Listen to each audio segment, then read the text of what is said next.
cara bermusyawarah desa.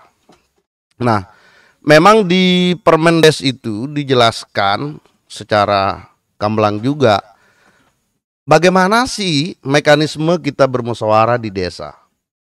Unsur apa saja yang kita undang. Kalau bicara soal partisipasi ini, ada semuanya rigid di regulasinya. Nah, ada unsur nelayannya, unsur tokoh masyarakatnya, unsur tokoh agamanya, unsur tokoh pemudanya, dan lain sebagainya. Itu rule-nya dalam pengambilan keputusan musyawarah, itu di Permendes nomor 2. Jadi kalau soal misalnya partisipasi dan transparansi tadi, saya pikir teman-teman desa ini sudah berada pada level itu gitu. Nah, hanya saja mungkin ini ya, mungkin Bang Eri ini belum terjun ini ke desa gitu. Bagaimana proses musyawarah di desa. Jadi sebenarnya yang krusial di desa itu adalah karena kita ini bersentuhan dengan masyarakat langsung. Tentu ketika kita bicara soal bersentuhan dengan masyarakat langsung, maka disitulah kita akan bicara soal kepentingan masyarakat ini yang berbeda-beda. Nah, sehingga apa yang dilakukan oleh desa selama ini, tadi saya sampaikan bahwa semuanya sudah diatur sedemikian rupa. Sudah diatur lewat regulasi-regulasi. Nah, jadi kalau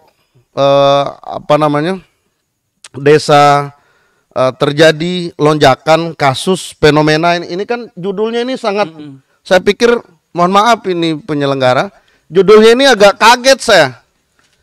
57 desa itu baru 4 desa kok. Belum sampai persentasenya masih rendah kok. Ini agak kaget saya ketika bicara soal fenomena, seolah-olah semua desa ini sudah begini gitu. Nah, kami di forum misalnya, Bang Eri, Pak Sekretaris, kami tetap sampaikan ke teman-teman kepala desa, ayolah kita kerja merujuk ke regulasi yang ada. Kita harus memahami secara kafah bahwa ada tata cara kita melakukan pengelolaan keuangan desa.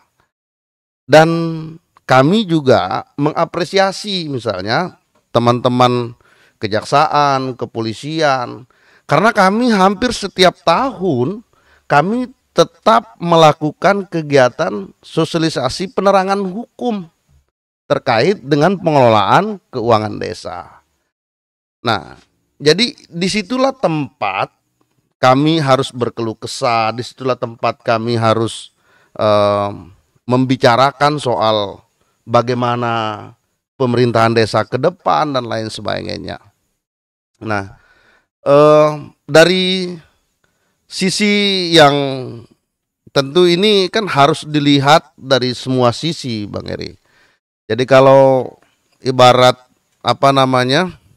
itu dilihat dari secara komprehensif ya. Jadi kalau jangan lihat bahwa seolah-olah desa ini tidak transparan ya, tidak musyawarah desanya tidak partisipatif. Nah, karena kalau misalnya semua teman-teman kepala desa mengikuti aturan main, maka selesai, Bang. Saya pikir selesai, Bang. Mudah juga. Karena kita ini sudah diatur gitu. Apalagi mohon maaf, ini sekali lagi saya sampaikan, anggaran desa itu mandatori semuanya. Nah, ada yang harus kita kewenangan kepala desa melampaui itu. Nah, ada, Bang. Itu semua mandatori. Sudah dititip, tinggal kita bayar kayak kasir aja kepala desa ini. Tinggal bayar mana yang sudah terencana dari pusat itu. Sama juga dengan pemerintah daerah kan? Sama persis. Begitu juga desa. Jadi kalau orang melihat anggaran desa itu 2 miliar besar, ya lihat secara utuhnya, tapi ketika masuk ke pos masing-masing anggaran malah sedikit. Ya, dengan kompleksitas kegiatan sosial kemasyarakatan, kegiatan lain dan lain sebagainya, itu malah sedikit kalau sudah masuk ke posnya masing-masing. 2 miliar itu tidak. Bayangkan kalau di kami misalnya, Bang. Di kami itu hampir 1 miliar lebih, saya harus gaji orang. Belanja pegawai. Belanja pegawainya. Kenapa? Karena itu wilayah desa saya besar misalnya, berbeda dengan desa yang wilayahnya kecil. Yang komponen penggajiannya itu sedikit. Kalau wilayahnya besar, sementara anggaran kita sama. Jadi ini kadang-kadang rentan kendali pembangunannya itu pasti dilihat di desa yang kecil misalnya. Ya, mohon maaf misalnya kayak Matayang. Ya, Matayang itu desanya kecil, anggarannya besar. Nah, di kita, wilayah kita besar, anggaran kita itu hampir sama dengan desa yang kecil. Nah, ini menjadi persoalan lagi. Apalagi kemudian misalnya desa pemekaran. Ya, di Mekar kayak Batu Putih misalnya. Itu kan harus dia biayai 2 desa dari anggaran itu. Nah, ini menjadi tantangan juga bagi kita, bagi kami kepala desa. Karena bagaimanapun kami ini adalah manusia yang biasa. Kami ini adalah manusia yang tidak sempurna. Maka yang paling penting ini adalah kegiatan diskusi-diskusi ini adalah cara kita saling mengingatkan sebenarnya. Mengingatkan kami sebagai pemimpin di desa tentu akan berdampak baik bagi kami. Nah, kalau ada hal-hal yang dianggap misalnya oleh masyarakat desa misalnya, dianggap tidak ada hal-hal dalam tanda kutip ya, temui kami sebelum dilapor ke APH atau ke inspektorat. Artinya di situ ruang diskusinya, ruang dialognya di situ. Nah, sehingga jangan sedikit-dikit kepala desa dilapor, diproses. Aduh, ini kan kasihan juga anak keluarganya di rumah dan lain sebagainya. Jadi langkah yang paling tepat jangan jadi kepala desa. Langkah yang paling tepat itu jadilah kepala desa, tapi kepala desa yang bermental baja. Ya, kepala desa yang bermental baja, bermental regulasi, ya. Jadi semua yang kita lakukan itu harus berdasarkan regulasi. Jangan melampaui sesuatu yang tidak sesuai dengan regulasi. Maka akan fatal bagi kita. Nah, semua orang punya hak untuk menjadi kepala desa. Tidak ada yang melarang orang mau jadi kepala desa. Nah, memang kalau kita bicara di luar sistem, enak Bang. Tetapi kalau kita sudah masuk di sistem, kita diatur sedemikian rupa. Kamu nggak boleh, ini sudah ada ini rule of game-nya begini loh. Nah, kamu jangan semau-mau gue gitu. Nah, sudah ada aturan mainnya masing-masing, ada regulasinya. Nah, sehingga memang ke depan kita ingin kegiatan BIMTEK misalnya Bang, nggak usah lagi lah di luar daerah. Sepakat. Saya sampaikan juga, ngapain kita harus BIMTEK di luar daerah? Nggak ada outputnya. Kalau kita BIMTEK di dalam daerah, hotel kita juga bisa makan gitu, catering kita juga bisa makan. Jadi perputaran duitnya itu ada di daerah. Saya orang yang enggak setuju BIMTEK keluar daerah. Ya. Karena perputaran uang, perputaran ekonomi itu ada di daerah kita. Tinggal kita datangkan aja narasumbernya. Ya kan? Nah, cuman ini menjadi ranah kebijakan di DPMDes ya. Nah, saya pikir ke depan teman-teman kepala desa semua, baik yang nonton atau live streamingnya,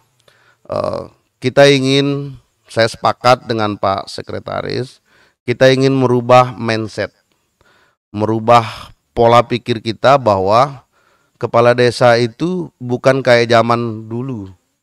kepala desa ini sudah berubah polanya, sudah berubah cara pandangnya, cara pikirnya sudah berubah. Nah, makanya kenapa asas desa itu rekognisi dan lain sebagainya. Karena memang kita sudah berubah pola. Kalau dulu kita jadi objek. Sekarang kita jadi subjek. Kalau dulu kan kita tinggal tunggu program masuk ke desa gitu. Nah, sehingga ayolah teman-teman kepala desa, kita ingin menyamakan persepsi bahwa jangan ada lagi teman-teman kepala desa yang tersangkut kasus. Nah, apalagi ini ribut-ribut di media, ada lagi yang ngantri katanya. Ini kan media juga ini kadang-kadang buat isunya enggak benar gitu, Bang. Biasa buat isu itu enak gitu. Karena saya 8 tahun di media masalahnya. Jadi saya paham betul bagaimana membangun isu media gitu. Nah, tapi kita ambil positifnya. Bahwa ternyata teman-teman media itu mengingatkan kita, mengingatkan teman-teman kepala desa bahwa belajar dari semua persoalan itu, dari kasus itu, supaya jangan ada yang akan terjerumus lagi gitu. Nah, ke depan ya kami juga kalau bicara soal pengawasan, nah sekarang ini sudah mulai kita di audit reguler, terus di audit tahun berjalan, ini sudah dimulai tahun ini. Ini bagi kami ini langkah yang sangat luar biasa dan kami harus apresiasi teman-teman inspektorat sehingga ruang untuk berbuat hal yang tidak benar itu bisa diminimalisir. Sekalipun mungkin ada, tapi ruangnya sangat sedikit gitu, sempit ruangnya.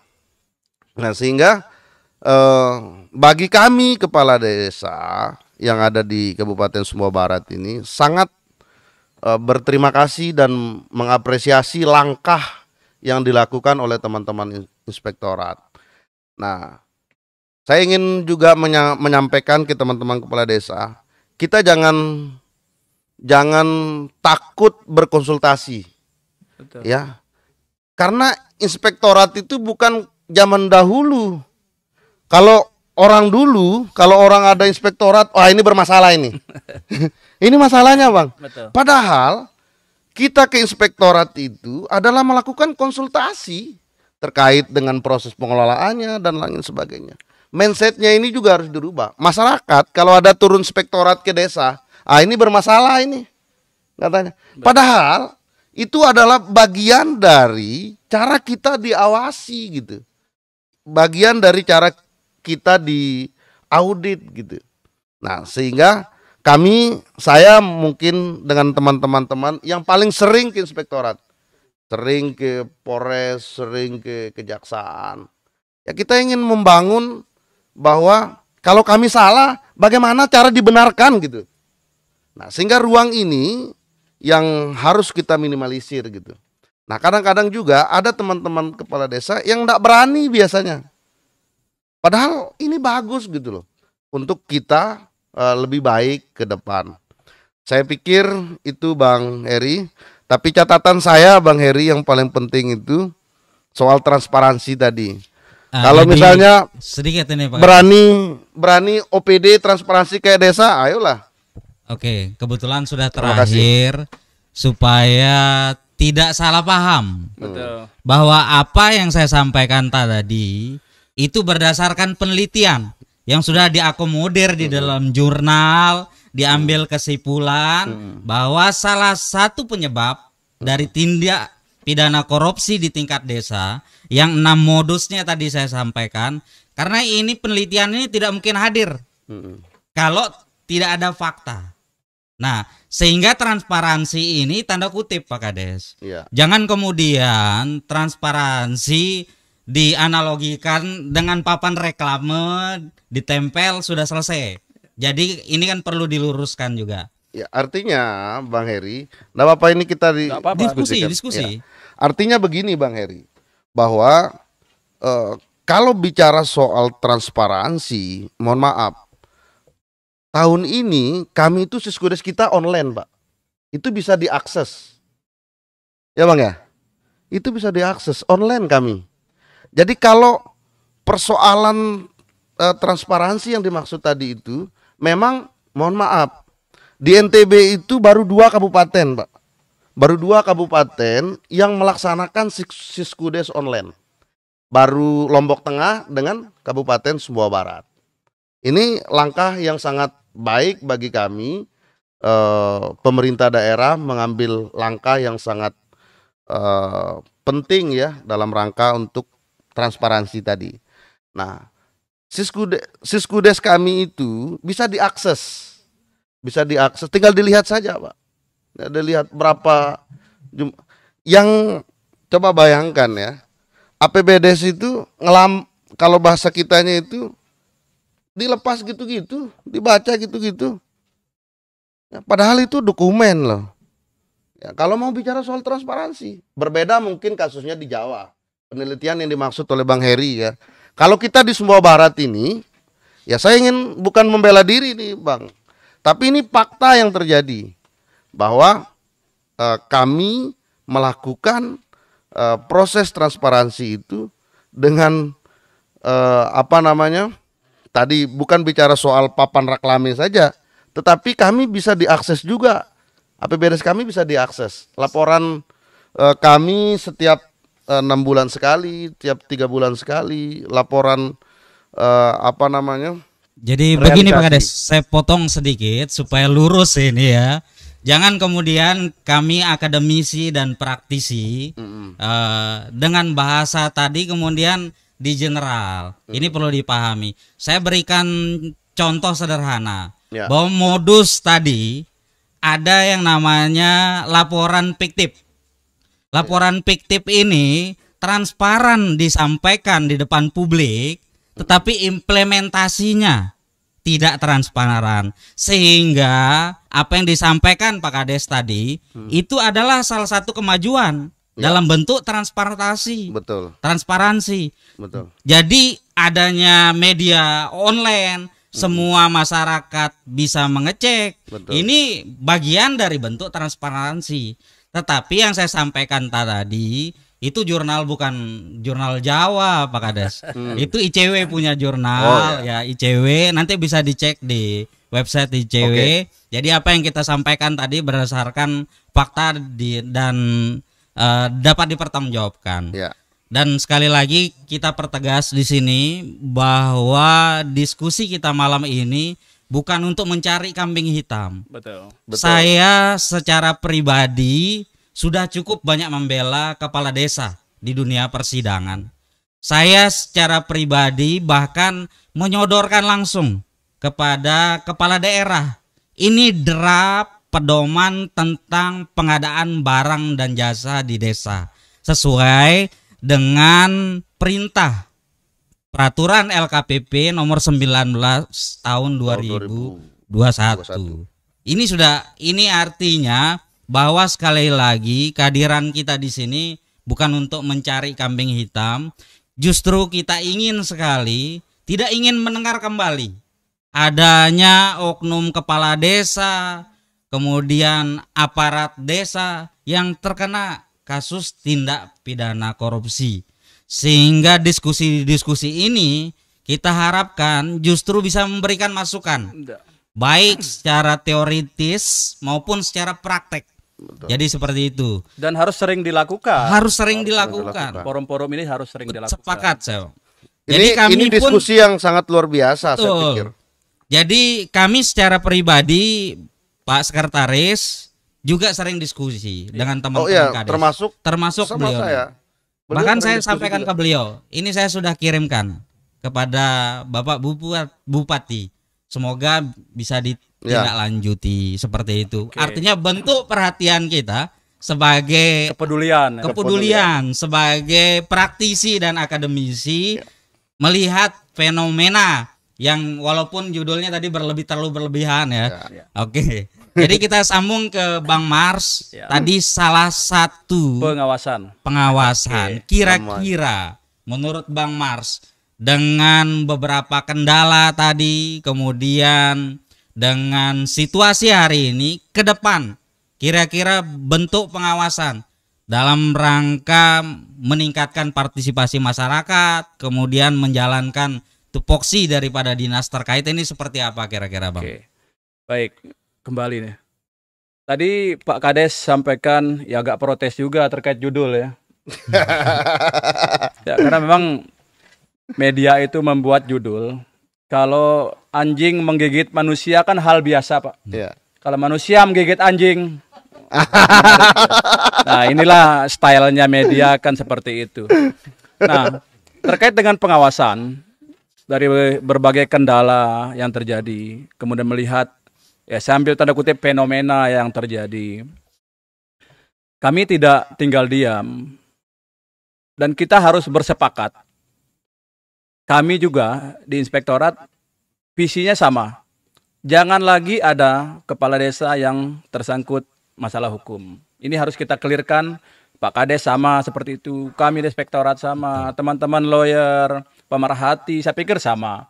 Kita tidak menginginkan lagi ada saudara-saudara kita yang berprofesi sebagai kepala desa, ketua BPD, perangkat desa lainnya yang tersangkut masalah hukum. Kita clear sepakat untuk masalah itu. Dengan berbagai kendala yang ada di kami insya Allah telah memulai dan akan melaksanakan beberapa terobosan. Yang pertama tadi, PKPT berbasis risiko, insya Allah telah kami lakukan dan kami selesaikan, kita lakukan mulai 2022. Yang kedua, jadi fungsi inspektorat itu adalah yang pertama quality assurance, memastikan kualitas pemerintahan itu baik. Yang kedua ada fungsi consulting. Ini yang menurut Pak Kades tadi yang masih ada Kades yang belum berani. Jadi kami di inspektorat mulai tahun 2022 sudah mulai membuka ruang fungsi consulting ini kami kedepankan. Salah satunya adalah dengan melakukan pendampingan untuk kegiatan di tahun berjalan melalui monitoring yang tadi sampaikan di awal tadi. Jadi mari kepada semua rekan-rekan kepala desa, OPD juga, fungsi consulting ini dimanfaatkan, Pak. Datang ke kami. Jadi kalau bahasa guyonnya itulah kenapa ketika pertama saya masuk ke inspektorat, semua pohon-pohon itu hampir saya tebang, Pak. Karena kami ingin inspektorat mulai terbuka. Iya. Tidak tertutup lagi, ada cahaya masuk, sehingga mulai terbuka dia. Karena ini yang terjadi, Pak. Sebelumnya, mungkin bisa dicek, Pak, tamu ke inspektorat terbatas sekali. Tapi mulai sekarang mulai rame. Kepala desa beliau datang, OPD datang konsultasi, mulai terbuka kita.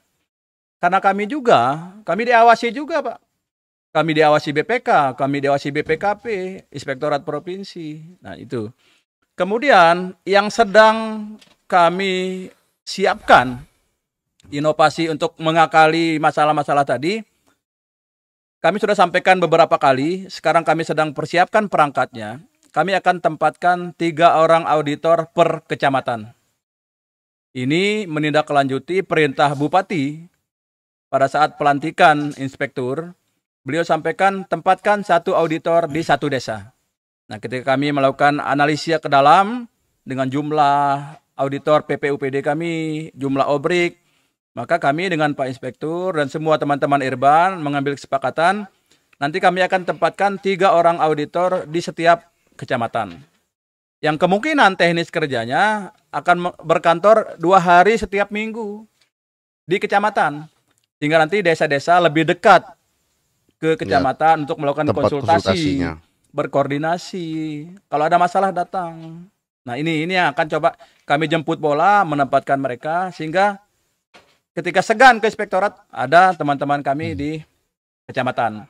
Yang kami komunikasikan juga nanti kemungkinan akan 1 ruangan itu dengan Bapeda, BPKD dan DPMD. Jadi konsultasinya bisa komprehensif. Ada teman-teman BPKD yang akan bisa memberikan arahan terkait dengan pengelolaan keuangan.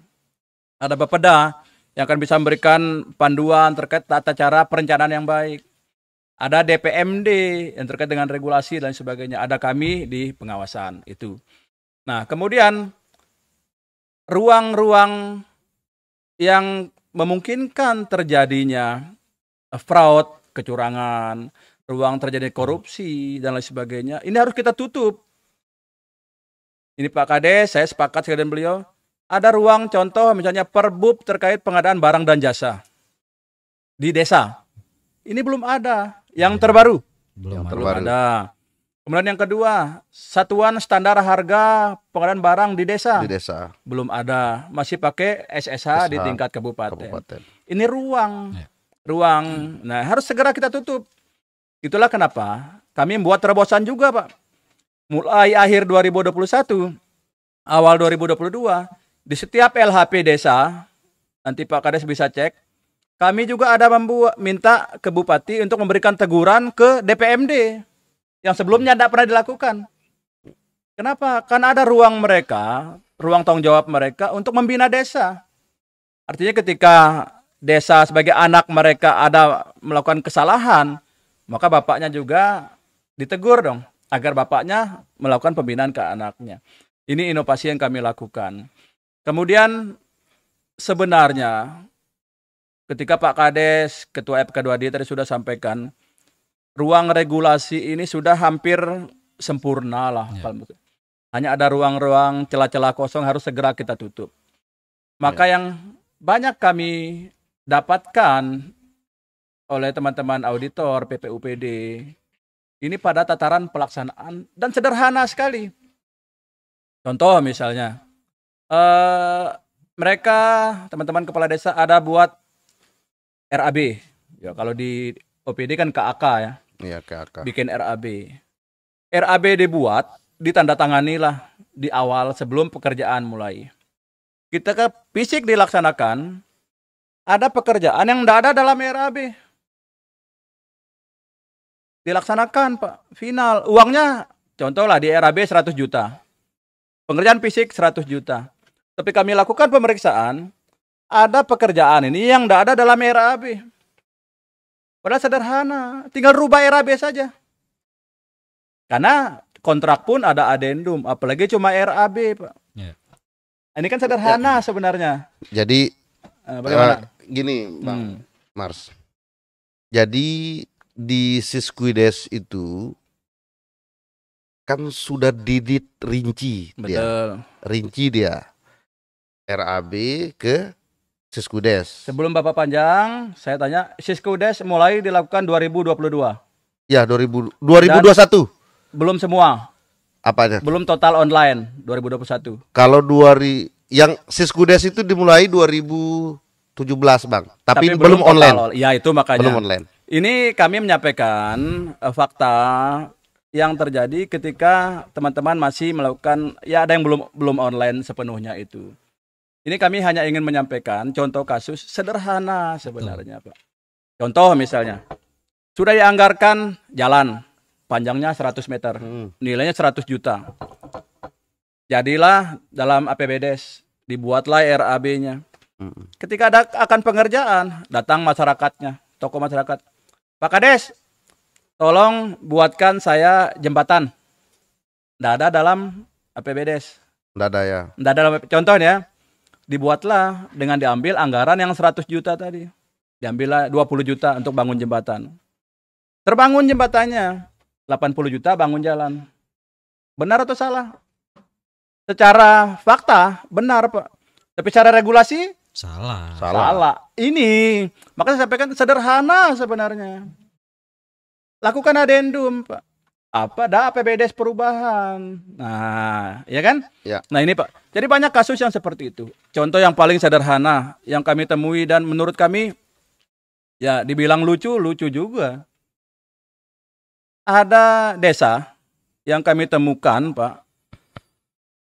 Honor kepala desa diterima oleh kepala desa, tidak ada tanda terimanya. Kan lucu nih. Dia yang akan buat sendiri SPJ-nya, dia terima, darat SPJ-nya ke ketua RT misalnya. Makanya kami, Pak, auditor itu ada dia prinsipnya keyakinan pribadi dan dilindungi oleh undang-undang. Jadi kalau auditor yakin salah, maka di LHP ini benar dia. Jadi ketika auditor bilang salah, ya salah. Ketika auditor bilang benar, ya benar. Nah, Contoh adalah tim memeriksa satu desa. Ini contoh kasus. Ditemukanlah misalnya ada honor ketua RT tidak dibayarkan 8 bulan. Tidak dibayarkan ini karena tidak ada SPJ-nya, Pak. Tahun sebelumnya. Kita panggillah kepala desanya, kita tanya, Pak Kades, masuk akal enggak kalau ketua RT, anggaplah ada 20 orang RT, enggak dibayar honornya 12 bulan, enggak ribut? Enggak, Pak. Mereka terima kok. Jadi ketika saat rapat, diundang ke desa, pas mau pulang, Pak RT, ini honornya. Uangnya diterima, enggak ada SPJ. Enggak ada tanda terimanya. Ini kan sederhana sebenarnya. Jadi makanya saya sampaikan, mari teman-teman kepala desa, dari beberapa temuan dari teman-teman auditor PPUPD kami, masalahnya sederhana semua, Pak. Sederhana, Pak. Sederhana semua. Jadi mari manfaatkan ruang konsultasi. Jadi kami persilakan datang ke OPD, Pak. Nah, satu inovasi juga misalnya yang saya lakukan, kami lakukan dulu dari waktu saya masih menjadi tim asistensi terkait dengan proyek pengerjaan fisik misalnya. Sebelumnya tidak pernah ada konsultan, Pak. Nah, saya sampaikan, saya ajak diskusi. Kalau contohnya pengerjaan jembatan lah, nilai proyeknya 100 juta. TPK-nya, kan TPK ya di desa. Di kita kebanyakan pendidikan kita di desa kan SPD, SAG, yang keahliannya di bidang keagamaan dan pendidikan misalnya. Jadilah TPK, Pak. Pengerjaannya fisik jembatan, tidak ada konsultan perencanaannya. Pertanyaannya, siapa yang akan bertanggung jawab kalau terjadi malfungsi dari jembatan itu? Makanya kami sarankan pakai konsultan perencana. Ada yang tanya ke saya, Pak, tidak ada aturan yang mengatur. Saya tanya balik, ada aturan yang melarang nggak? Nggak ada. Karena prinsipnya adalah untuk menyelamatkan uang negara, maka boleh, Pak. Pakailah aturan yang lebih tinggi. Di aturan lebih tinggi diatur konsultan perencana dan pengawasan itu kan 4% dan 3% maksimal. Kenapa tidak, Pak? Ketika ada sarjana teknik di desa-desa itu dimanfaatkan, ajak dia. Kenapa tidak nego? Perencanaannya 2% saja dari nilai, pengawasan 1%. Kalau 2% dari 100 juta, hanya 2 juta saja, Pak. Tapi tingkat keamanan pengerjaannya kan tinggi. Tetap prinsipnya itu adalah kita bagaimana menggunakan uang negara ini dengan prinsip kehati-hatian, fungsinya kita dapatkan dari pekerjaannya dan kita SPJ-kan pengerjaannya. Jadi kembali kami ingin sampaikan dari inspektorat bahwa dari beberapa temuan yang kami temukan, Pak, rata-rata sederhana. Sederhana masalahnya. Yang sebenarnya sangat bisa untuk diantisipasi di awal. Contohnya terkait dengan honorarium, ya Kades, RT, kemudian guru ngaji lah sebagainya. Kenapa tidak? Kalau guru ngaji misalnya, honornya anggaplah 500.000 per bulan, ada 10 orang. Kenapa tidak dibuat dari Januari, Pak? Bikin belangko kosongnya, honor guru ngaji bulan sekian bulan. Jadi ketika terima, maka saya selalu sampaikan ke kepala desa, jangan pernah menyerahkan uang kalau penerima belum tanda tangan tanda terima. Selesai, Pak. Kalau terus kepala desa berikan uang, datanglah ketua RT, Pak Kades lema mah, lu gawe keluarga, ada hajatan misalnya, saya butuh uang, Pak Kades keluarkan uang 1 juta, dianggap potong dari gajinya misalnya dari RT. Besoknya lupa, Pak. Makanya selalu siapkan itu. Jangan pernah berikan uang kepada siapapun kalau tidak tanda terima. Nah, ini prinsip juga yang sederhana kalau menurut saya. Karena kami di OPD, Pak, bisa diterapkan juga. Di awal tahun, kami undang semua, kepala bidang, kepala seksi. Kami undang ini loh kegiatannya yang saya sampaikan di awal tadi. Ini fisik, ini non fisik. Ini yang butuh SK, ini tidak butuh SK. Ini yang ada honornya, ini yang tidak ada honornya. Banyak juga, Pak. SK itu dibuat di belakang. Pekerjaannya dulu, SK nyusul. Kenapa di awal? Januari itu mulailah bikin SK semua, Pak.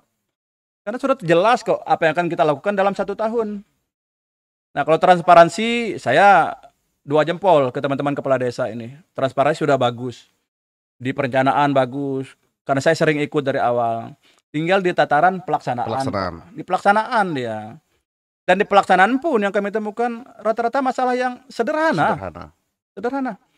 Jadi alhamdulillah dari beberapa kali pemeriksaan itu Pak, ya hampir tidak pernah kami temukan ada di KSB ini yang proyek fiktif misalnya. Ya.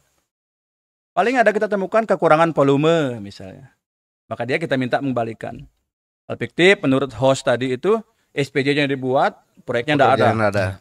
Hampir tidak ada Pak. Tidak ada itu. Tidak ada. Di KSB? Di KSB, tidak ada di KSB kasusnya kami temukan. Makanya saya sampaikan. Ini makanya saya besar harapan ke teman-teman kepala desa yang masih muda seperti beliau. Mari kita rangkul semua anggota desa ini, sering-sering ajak diskusi Pak. Makanya forum-forum seperti ini harus sering dibuka. Walaupun tidak harus diekspos misalnya kan. Undanglah teman-teman yang ahli di bidangnya. Kalau beliau terkait hukum, tidak apa-apa undang. Kita diskusi masalah hukum, masalah teknis dan lain sebagainya. Jadi itu, jadi kami di inspektorat tetap berbenah, tetap belajar dari pengalaman, dari kejadian-kejadian, dan berusaha untuk mencari solusi atas masalah tersebut. Dan segera membuat inovasi, Pak. Nah, inovasi-inovasi ini tidak bisa kami lakukan serta-merta, kami lakukan bertahap. Dan insya Allah inovasi terkait dengan penempatan 3 APIP di satu kecamatan itu akan kami implementasikan segera agar teman-teman kepala desa punya teman berpikir, punya teman berpikir, teman berdiskusi, sehingga ada kami inspektorat dari awal perencanaan, pelaksanaan sampai peng-SPJ-an. Nah ini yang telah kami lakukan melalui kegiatan monitoring. Itu Pak, Monep itu. Jadi itu Pak Eri. Siap. Jadi nggak terasa sekali malam ini ya. Rasanya kurang ini. Iya. Nah. Kayaknya ke depan kita ulang lagi Pak Sekretaris, Pak Kades. Tapi prinsipnya para pemirsa yang menonton kegiatan kita malam hari ini, bahwa kehadiran acara ini tidak lain dan tidak bukan. Kita ingin memperbaiki apa yang mesti diperbaiki. Kita ingin melihat dan tidak ingin mendengar lagi bahwa ada oknum-oknum kepala desa yang terjerat kasus korupsi. Justru kita ingin melihat bagaimana sumber daya masyarakat yang ada di desa bisa bertumbuh, berkembang dengan alokasi anggaran yang sudah disiapkan oleh masing-masing desa. Kita apresiasi kepada Ketua FK2D, kemudian kepada Sekretaris Inspektorat Kabupaten Sumbawa Barat yang sudah berkesempatan hadir pada malam hari ini. Mudah-mudahan diskusi kita pada malam hari ini bisa bermanfaat. Amin. Khususnya buat teman-teman kepala desa. Sebenarnya tadi banyak titipan pesan ke saya, Bang Mars, dari beberapa kepala desa. Cuman nyampe sini ternyata kita jadi host, ya. Jadi bukan jadi pemateri. Nanti kita ulang lain waktu lah. Dan tidak mesti di depan layar kaca seperti ini. Kita bisa duduk santai-santai aja. Mudah-mudahan ke depan KSB jauh lebih baik. Terima kasih buat teman-teman, tetap semangat dan jangan lupa pesan Pak Kepala Desa dan pesan Bang Mars tadi. Mari ubah mindset bahwa hari ini kepala desa tidak lagi seperti dulu. Jadi dengan regulasi yang sudah disiapkan, jalankan sesuai dengan prosedur, maka dapat dipastikan kita jauh dari persoalan-persoalan hukum. Terima kasih. Assalamualaikum warahmatullahi wabarakatuh. Waalaikumsalam warahmatullahi wabarakatuh.